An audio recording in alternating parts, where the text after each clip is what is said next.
Hello and welcome guys, आप सभी का स्वागत है आपके अपने YouTube channel RK BA classes में।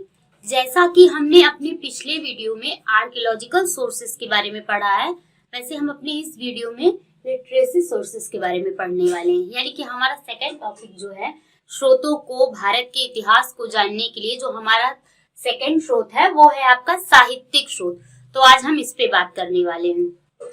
देखिए, जिस तरह से हमने पिछले वीडियो में अपनी बात की थी कि साहित्य आर्कियोलॉजिकल सोर्स कितने ज्यादा इम्पोर्टेंट है और कितने विद्वानों के द्वारा, इतिहासकारों के द्वारा उसे ज्यादा ही सटीक और महत्वपूर्ण बताया गया है प्राचीन इतिहास के बारे में जानने के लिए, उसी तरह से उतने ही इम्पोर्टेंट हमारे साहित्यिक स्रोत भी हैं इतिहास की जानकारी के लिए।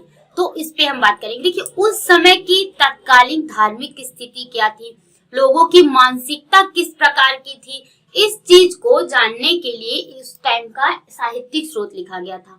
साहित्यिक स्रोतों के माध्यम से हम धर्म के बारे में, उस समय की राजनीतिक स्थिति कैसी थी, आर्थिक स्थिति कैसी थी, सामाजिक स्थिति कैसी थी, इन सब के बारे में जानकारी एकत्रित करते हैं। उस समय के लोगों की मानसिक स्थिति कैसी थी, उनके सोचने का, विचारने का दृष्टिकोण क्या था, उस पर प्रकाश डालने के लिए हम साहित्यिक स्रोतों के बारे में पढ़ते हैं। इतिहासकारों द्वारा साहित्यिक स्रोतों की रचना की गई है। तो पहले हम बात करेंगे कि साहित्यिक स्रोत हमारे कितने होते हैं। तो साहित्यिक स्रोत दो होते हैं, एक होता है आपका धार्मिक साहित्य और दूसरा होता है आपका धर्मनिरपेक्ष साहित्य। ठीक है, तो हम धार्मिक साहित्य के बारे में पहले बात करेंगे, उसके बाद हम अपने आगे के वीडियो में धर्मनिरपेक्ष साहित्य के बारे में बात करेंगे। तो धार्मिक साहित्य में सबसे पहला जो आपका आता है वो आपका आता है ब्राह्मण साहित्य। क्या आता है आपका गाइस? ब्राह्मण साहित्य। तो ब्राह्मण साहित्य में अलग अलग तरीके के वैदिक साहित्य, सूत्र साहित्य, इस तरीके के आपके स्मृति साहित्य, पुराण, काव्य, महाकाव्य, बौद्ध धर्म, जैन धर्म, सिंहली साहित्य, इन सब के बारे में हम एक एक करके बात करेंगे। साहित्य के बारे में, वैदिक साहित्य के बारे में पढ़ने का अर्थ है कि हम वेदों के बारे में पढ़ने वाले हैं। आपका धार्मिक साहित्य को प्राथमिक साहित्य और धर्मनिरपेक्ष साहित्य को द्वितीयक साहित्य की भी कहा जाता है। ठीक है, तो आइए हम सबसे पहले ब्राह्मण साहित्य के अंतर्गत वैदिक साहित्य को पढ़ेंगे। वैदिक साहित्य में हमारा वेद आते हैं। वेद कितने प्रकार के होते हैं? वेद में ब्राह्मण ग्रंथ है, वेद में आरण्यक है, उपनिषद है। वेद की पूरी डिटेलली बात हम इसमें करेंगे और मेरी कोशिश यही रहेगी कि आपको अगर अभी तक वेदों के बारे में कुछ भी कंफ्यूजन रहा है तो मेरे इस वीडियो को देखने के बाद आप एकदम पूरी तरीके से वेदों के बारे में क्लियर हो जाएं। तो आइए मैं आपको पहले वेद से स्टार्ट करूंगी पढ़ाना, यानी कि वैदिक साहित्य से। वैदिक साहित्य में आपका जो है वो ऋग्वेद आता है। पहला वेद कौन सा है आपका? ऋग्वेद। और ऋग्वेद क्या है? सबसे प्राचीन वेद है। फिर उसके बाद सामवेद आता है, अथर्ववेद आता है, यजुर्वेद आता है। तो ऋग्वेद से हमें किसकी जानकारी मिलती है? ऋग्वेद से हमें जानकारी मिलती है वैदिकोत्तर काल की। वैदिक समाज में रहने वाले लोग किस तरीके थे, उनकी धार्मिक स्थिति, राजनीतिक स्थिति या उनकी जो भी स्थिति थी, उनके धर्म के बारे में सोचने का, विचारने का जो तरीका था, मीन्स हम कह सकते हैं कि ऋग्वेद जो है आपका वैदिक समाज की जानकारी पर बहुत ही बेहतरीन तरीके से प्रकाश डालता है। ठीक है गाइस, उसके बाद हम बात करेंगे अथर्ववेद, यजुर्वेद, सामवेद की। तो ये किस समाज पे प्रकाश डालते हैं? ये डालते हैं आपके उत्तर वैदिक समाज पे प्रकाश। मतलब उत्तर वैदिक समाज के बारे में जितनी भी जानकारी हमें पता चलती है, जितनी भी चीजें हमें पता चलती है, वो हमें किसके थ्रू पता चलती है? इन तीनों वेदों के द्वारा पता चलती है। इन तीनों वेदों में उस समाज पर पूरा प्रकाश पड़ा है कि किस तरीके का था उस समय का उत्तर वैदिक समाज। ठीक है, लगभग 900 वर्षों का पूरा इतिहास हमें अपने वेदों में देखने को मिलता है। वेदों में केवल आपका किसी एक पर्टिकुलर पर्सन को लेके या किसी एक चीज को लेके बात नहीं की है।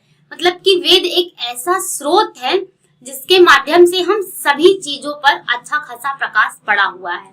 ठीक है, तो वेद इतने ही ज्यादा इंपॉर्टेंट है। वेदों में वेद है, वेदों के बाद और भी चीजें हैं जो आपको पढ़ने की। वेदों की भाषा थोड़ी कठिन है, पर वेद जो है आपकी बहुत सारी जानकारी हमें देते हैं। ठीक है, आपके वेदों के माध्यम से लगभग आपका जो है 9 वर्षों का इतिहास हमें जानने को मिलता है कि 9 वर्षों में मतलब कि 1500 ईसा पूर्व से 600 ईसा पूर्व तक का पूरा इतिहास हमें वेदों के माध्यम से पता चलता है। ठीक है, आर्यों की उत्पत्ति कब हुई, आर्यों का मूल निवास स्थान क्या था, आर्यों की धार्मिक स्थिति कैसी थी, राजनीतिक स्थिति कैसी थी, किस तरीके के दृष्टिकोण का वो सोच रखते थे, मानसिक स्थिति उनकी कैसी थी, उनके क्रियाकलाप के बारे में किस तरीके के थे, सांस्कृतिक उपलब्धियां उनकी क्या थी, ये सारी जानकारी भी हमें वेदों के माध्यम से प्राप्त होती है। कि मतलब आर्यों के बारे में, आर्यों का पूरा विवरण, पूरा इतिहास हमें वेदों के माध्यम से पता चलता है। अथर्ववेद से हमें क्या जानकारी मिलती है, अथर्ववेद से हमें ये पता चलता है कि आर्यों ने अनार्यों के विश्वासों को, धार्मिक विश्वासों को कब अपनाया था, क्यों अपनाया था। मतलब आर्यों के द्वारा जब अनार्यों के धार्मिक विश्वासों को अपनाया गया, इस बात की जानकारी हमें अथर्ववेद देता है, अथर्ववेद के माध्यम से मिलती है। ठीक है, तो मैं आपको बता दूं कि वैदिक साहित्य को भी, वैदिक साहित्य में जो आपका है वो 4 वेद हैं। चारों वेदों के बारे में मैं आपको अब उनका वेदों का पूरा विवरण मैं अब आपको पढ़ाऊंगी आगे। ठीक है, हाँ, तो हम किस पे बात करने वाले हैं, पहले हम बात करने वाले हैं वैदिक साहित्य पे। ठीक है, वैदिक साहित्य। ठीक है, अब वैदिक साहित्य में आपका जो है वेद है। ठीक है, तो पहले वेद के बारे में हम जानकारी इकट्ठा करेंगे। वेद आपके कितने हैं, 4 हैं। ठीक है, वेद का अर्थ क्या है, वेद का अर्थ है विद, और विद का क्या अर्थ है, विद का अर्थ है जानना, मतलब किसी चीज के बारे में जानना या ज्ञान की प्राप्ति करना। ठीक है, ये आपका वेद कहलाता है। ठीक, वेद किस पे आधारित है, वेद क्या है, वेद कैसे वेद को लिखा गया। पहले वेद को लिखा नहीं गया था, वेद श्रवण परंपरा पे। वेद आपका क्या है, वेद का अर्थ होता है विद, विद का मतलब जानना या ज्ञान। वेद जो है आपके वो श्रवण परंपरा पे आगे बढ़े हैं। श्रवण परंपरा पे वेद आपके आगे बढ़े हैं। मतलब कि कह सकते हैं आपके वेदों को पहले लिखा नहीं गया था, वेदों को देवी देवताओं द्वारा सुनाया गया, फिर देवी देवताओं के द्वारा ऋषि मुनियों को सुनाया गया।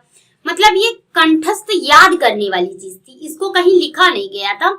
ये मतलब एक मैंने, जैसे किसी ने सुना, जैसे मैंने किसी को कोई बात बताई, फिर उसने उससे वो बात बताई, उसने उससे वो बात बताई, तो ये लोगों के द्वारा याद करता चला गया। ये किसी तरीके से कहीं पे इसका लिखित विवरण नहीं प्राप्त था।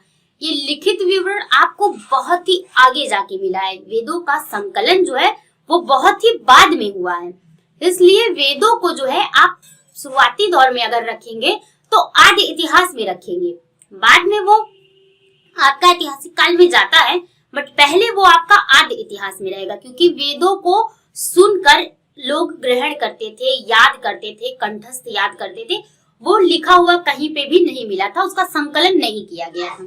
ठीक है, तो श्रवण परंपरा पे ये आधारित है। ठीक है, इस पे ठीक है, तो इसलिए इसको क्या कहते हैं, इस कारण इसको कहते हैं श्रुति साहित्य भी कहा जाता है। क्या बोला जाता है, श्रुति साहित्य। ठीक है, उस पर श्रवण के, क्योंकि सुनने के कारण, संकलन तो इसका बाद में किया गया, फिर कालांतर में काफी समय के बाद इसको लिपिबद्ध किया गया। ठीक है, तो किसके रूप में, संहिता के रूप में इसको लिपिबद्ध किया गया। ठीक है, लिपिबद्ध बहुत ही बाद में इसको जब किया गया तो किसके रूप में किया गया, संहिता के रूप में, संहिता के रूप में इसको लिपिबद्ध किया गया।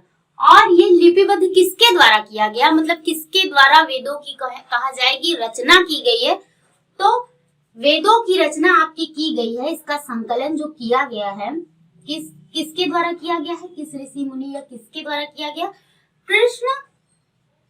ठीक है, उनका नाम था कृष्ण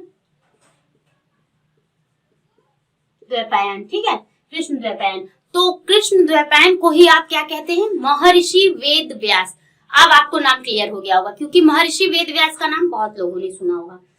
तो इनका वेदों की रचना करने के कारण इनका नाम जो है वेद व्यास पड़ा, ठीक है। जब इन्होंने वेदों की रचना की तो इसलिए इनका नाम क्या पड़ गया, वेद व्यास, ठीक है, वेद व्यास नाम पड़ गया, इनका ही नाम है वेद व्यास, ठीक है। तो अब वेदों के ग्रंथ क्या थे, ब्राह्मण ग्रंथ, आरण्यक, उपनिषद, प्रवर्तक, इन सबको वेदों के बारे में पूरी जानकारी आपको पहले मैं लिख लूं कुछ, फिर उसके बाद मैं आपको बताती हूँ, ताकि वो आपको एकदम याद हो जाए, सटीक तरीके से एकदम बढ़िया से आपको समझ में आ जाए। वेदों से रिलेटेड जितनी भी कंफ्यूजन है आज आपकी, वो आज मैं इस वीडियो में अपने आप की सारी क्लियर करने वाली हूँ। देखिए, मैंने अब आपके कुछ पॉइंट लिख लिए हैं, जैसे कि वेदों की कुल संख्या आपकी कितनी है, 4। क्या है, ऋग्वेद, सामवेद, यजुर्वेद और अथर्ववेद, ठीक है, ये तो सबको पता होता है, ठीक है। उसके बाद हम बात करेंगे वेदों के वाचनकर्ता, जो वेदों को पढ़ते हैं, जो वेदों को बताते हैं, उनको क्या बोला जाता है। फिर उसके बाद हम बात करेंगे वेदों के उपवेद हैं, वेदों के उपवेद हैं तो वो कितने उपवेद हैं, किस तरीके के हैं, उनके नाम क्या हैं, ठीक है। उसके बाद विषय, वेदों में किस वेद में किस विषय पर बात की गई है, किस चीज की जानकारी दी गई है, ठीक है। उनके प्रवर्तक कौन है, मतलब अगर अथर्व ऋग्वेद है तो ऋग्वेद को लिखने वाले कौन है, ठीक है। उसके बाद सामवेद है तो सामवेद को लिखने वाले कौन है, उनके कौन प्रवर्तक हैं, उस पे हम बात करेंगे। उसके ब्राह्मण ग्रंथ क्या है, आरण्यक क्या है, उपनिषद क्या है, कितने उपनिषद हैं, या आपका जैसे यजुर्वेद है तो उसको 2 भागों में बांटा गया है, किन 2 भागों में बांटा गया है, ठीक है। इन सब पे हम बात करेंगे और आई होप आपको समझ में भी आने वाला है। तो चलिए हम पहले बात करते हैं वाचनकर्ता, मतलब कि वेदों को पढ़ने वाले को क्या कहा जाता है, किस वेद को पढ़ने वाले को क्या कहते हैं। तो सबसे प्राचीनतम वेद जो आपका है वो आपका क्या है, वो आपका है ऋग्वेद। और ऋग्वेद को जिसके द्वारा पढ़ा जाता है उसे हम कहते हैं, क्या कहते हैं, होत, ठीक है। किसी कहीं कहीं पे होता भी बोलते हैं पर होत बोलते हैं, ठीक है, होत बोलते हैं, ठीक है। उसके बाद आपका है सामवेद, सामवेद जिसके द्वारा पढ़ा जाता है उसे क्या बोलते हैं, उसे बोलते हैं उद्गाता, ठीक है। क्या बोलते हैं गाइस, उद्गाता, ठीक है, उद्गाता। उसके बाद आपका बात होगी यजुर्वेद पे, यजुर्वेद पढ़ने वाले को क्या बोलते हैं, यजुर्वेद पढ़ने वाले को बोलते हैं, यजुर्वेद जो जिसके द्वारा पढ़ा जाता है उसे बोला जाता है अथर्ववेद, ठीक है। थोड़ी मेरी हिंदी मिस्टेक हो जाए अगर बोलने में तो उसके लिए सॉरी, बट अथर्ववेद, ठीक है, उसको बोला जाता है अथर्ववेद, ठीक है। उसके बाद जो अथर्ववेद को पढ़ते हैं उनको बोलते हैं ब्रह्मा,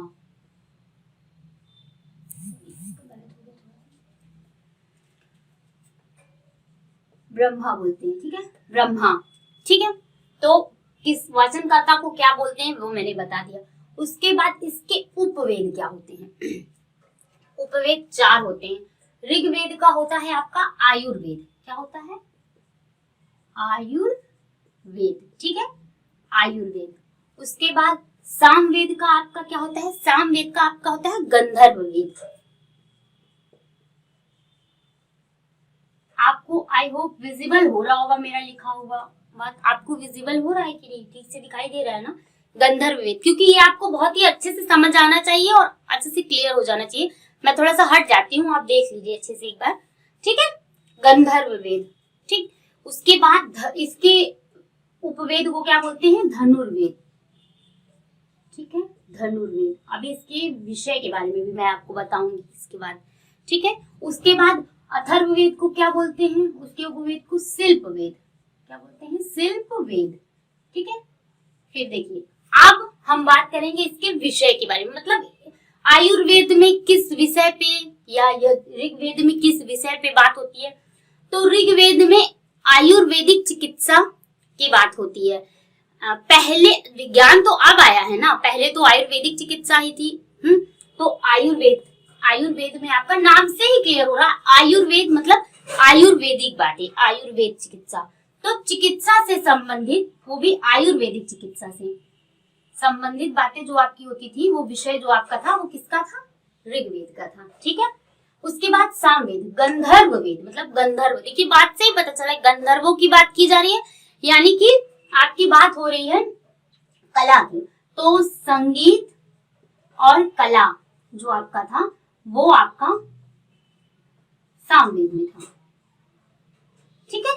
उसके बाद धनुर्वेद, धनु मतलब आपकी बात हो रही है युद्ध से संबंधित, तो युद्ध से संबंधित बात आपकी किसमें होती थी, वो आपकी इसमें होती थी, युद्ध कला से संबंधित, ठीक है। उसके बाद है आपका शिल्प वेद, यानी कि निर्माण, शिल्पकारी की बात हो रही है, निर्माण की बात हो रही है, शिल्प की बात। तो जो मैंने आपको बताया कि अथर्ववेद आपका किससे रिलेटेड है, अथर्ववेद आपका निर्माण से रिलेटेड है, ठीक है। अथर्ववेद किससे रिलेटेड है, निर्माण से रिलेटेड है, क्योंकि इसमें शिल्प की बात हो रही है, शिल्प कला की बात हो रही है, तो निर्माण से रिलेटेड है। उसके बाद हम बात करेंगे प्रवर्तक की। तो ऋग्वेद के प्रवर्तक कौन है, ऋग्वेद के प्रवर्तक जो है आपके वो प्रजापति हैं, ठीक है। कौन है ऋग्वेद के प्रवर्तक, प्रजापति हैं। और आपके सामवेद के प्रवर्तक कौन है, नारद है। यजुर्वेद में यानी युद्ध की बात हो रही है, युद्ध से रिलेटेड बात हो रही है, तो आपके इसके प्रवर्तक कौन होंगे, इसके प्रवर्तक हैं विश्वामित्र, क्योंकि आप जानते हैं युद्ध से बात हो रही है तो विश्वामित्र की बात तो आनी ही थी, ठीक है, विश्वामित्र, ठीक है। उसके बाद अथर्ववेद है, अथर्ववेद के निर्माण की बात हो रही है, बनाने की बात हो रही है, तो ये आपकी बात किससे हो रही है, विश्वकर्मा, किससे, विश्वकर्मा से बात हो रही है, ठीक है, विश्वकर्मा, ठीक है। तो ये आपके प्रवर्तक हो गए, चारों वेदों के प्रवर्तक की बात हमने कर ली। अब हम बात करेंगे ब्राह्मण ग्रंथ के बारे में, ठीक है, आरण्यक और उपनिषदों के बारे में, ठीक है। तो पहले जो है अब हम बात करेंगे आपके ब्राह्मण ग्रंथ के बारे में। तो ऋग्वेद में आपके कई सारे ब्राह्मण ग्रंथ है, लेकिन जो आपके मोस्ट इंपॉर्टेंट है मैं उसको बता रही हूँ आपको। एक आपका है ऐतरेय और एक आपका है कौशिकीय। तो क्या है आपके, ऐतरेय, ठीक है, ऐतरेय, ठीक है, ऐतरेय है आपका, एक क्या है, ऐतरेय, ठीक है। और दूसरा आपका क्या है आपका कौशिकी।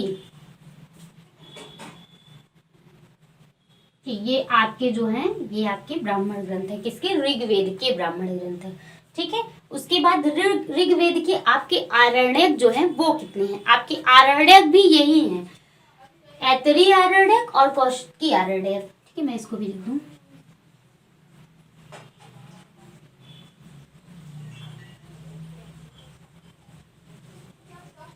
ठीक है, ऐतरेय आरण्यक और एक आपका क्या है, कौशिकी,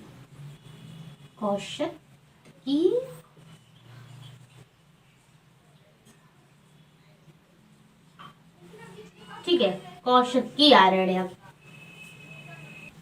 जो आपका है ऐतरेय आरण्यक है और कौशिकी आरण्यक है, ठीक है।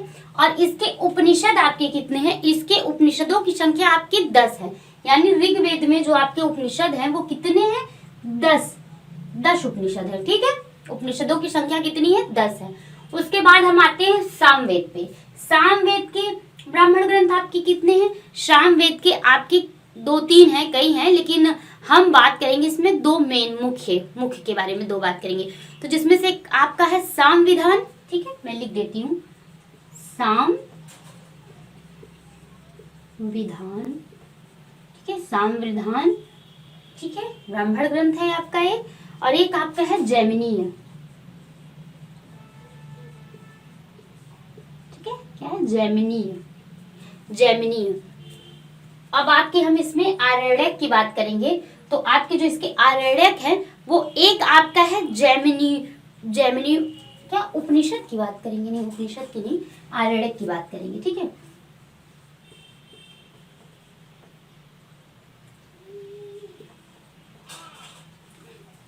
किसकी बात कर रहे हैं हम, आरण्यक की बात कर रहे हैं। थोड़ा सा उपनिषद को मैं थोड़ा नीचे कर दूं ताकि आपको इसमें कोई समझने में कोई प्रॉब्लम ना हो, लिखने में कोई प्रॉब्लम ना हो, ठीक है।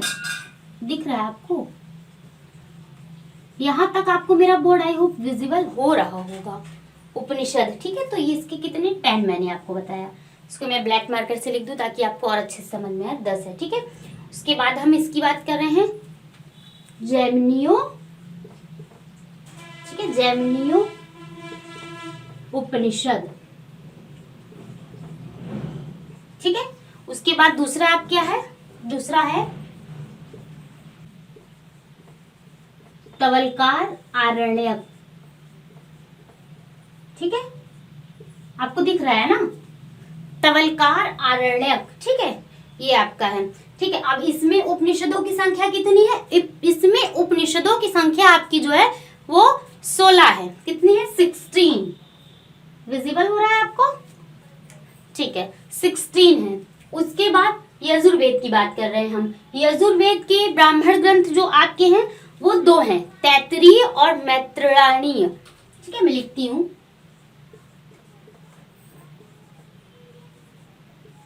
ठीक है, तैत्तिरीय, मैत्रायणी।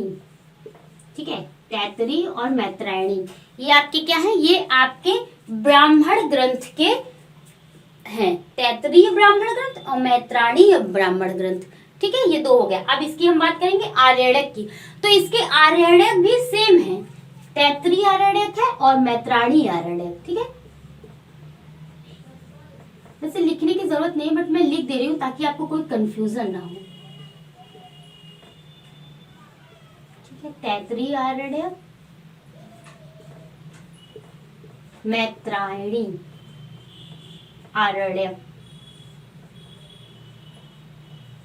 ठीक है, ये दिख रहा है आपको गाइस, तैत्तिरीय आरण्यक और मैत्रायणी आरण्यक। ठीक है, ये आपका हो गया। उसके बाद हम बात करेंगे इनके, अब यजुर्वेद है, इनको 2 पार्ट्स में डिवाइड किया है। एक है आपका कृष्ण यजुर्वेद, एक आपका है कृष्ण यजुर्वेद और दूसरा आपका है शुक्ल यजुर्वेद। तो शुक्ल यजुर्वेद में आप में उपनिषदों की संख्या कितनी है, आपकी उपनिषदों की संख्या इसमें है 19। ठीक है, 19, और उसमें दूसरे वाले में, कृष्ण वाले में, कृष्ण यजुर्वेद में 32 है, 32। ठीक है, उसके बाद हम बात करेंगे ब्राह्मण ग्रंथ की अथर्ववेद के अंतर्गत।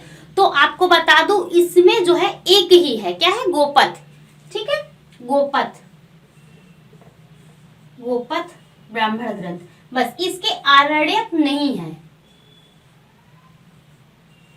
इसके आरण्यक नहीं है, मतलब इसके आरण्यक मिलते ही नहीं है ही नहीं। ठीक है, उसके बाद इसमें आपके उपनिषदों की संख्या जो है वो आपकी कितनी है, 31। कितनी है, 31। इसमें आपके 31 उपनिषद है। आपको सही तरीके से विजिबल हो रहा है, आप पॉज करके वीडियो को लिख लीजिएगा, क्योंकि अगर आपने इस तरीके से एक चार्ट बना ली तो वो आपको कभी भी भूलेगा नहीं। किसी भी तरीके के क्वेश्चन आ जाए वेदों से, चाहे वो आपके ऑब्जेक्टिव वाले हों, एमसीक्यू टाइप्स के, या फिर आपके लिखने के लिए कुछ भी आ जाए, या कहीं से भी पूछ लेगा उनके प्रवर्तक के बारे में, उनके वाचनकर्ता के बारे में, किसी भी चीज से रिलेटेड कोई भी क्वेश्चन पूछेगा, तो इस चार्ट के माध्यम से आप उसको बहुत ही अच्छे से याद कर सकते हैं और बहुत ही अच्छे से लिख सकते हैं। ठीक है, तो मैंने कोशिश की है आपको वेदों के बारे में बताने की, कि ताकि आप उसका मेन पॉइंट जो है वो आपको कभी भी भूले ना, वो आपको हमेशा के लिए रिमेम्बर हो जाए एक बार में। तो बात कर ली हमने वाचनकर्ता को क्या कहते हैं, ऋग्वेद के होत कहते हैं, सामवेद को उद्गाता, यजुर्वेद के अथर्व बोलते हैं, अथर्ववेद को ब्राह्मण बोलते, ब्रह्मा बोलते हैं, ब्रह्मा। ठीक है, उपवेद कितने हैं, 4 हैं, आयुर्वेद, गंधर्व वेद, धनुर्वेद, शिल्प वेद। ठीक है, उसके बाद इसमें किस विषय पे बात की जाती है, तो इसमें आपकी बात की जाती है आयुर्वेद में, ऋग्वेद में बात की जाती है चिकित्सा से, और आपकी बात की जाती है सामवेद में बात की जाती है संगीत कला से, यानी कि गंधर्व वेद। ठीक है, यजुर्वेद में आपकी बात की जाती है युद्ध कला से। ठीक है, तो इसलिए इसके जो प्रवर्तक हैं वो आपके विश्वामित्र हैं।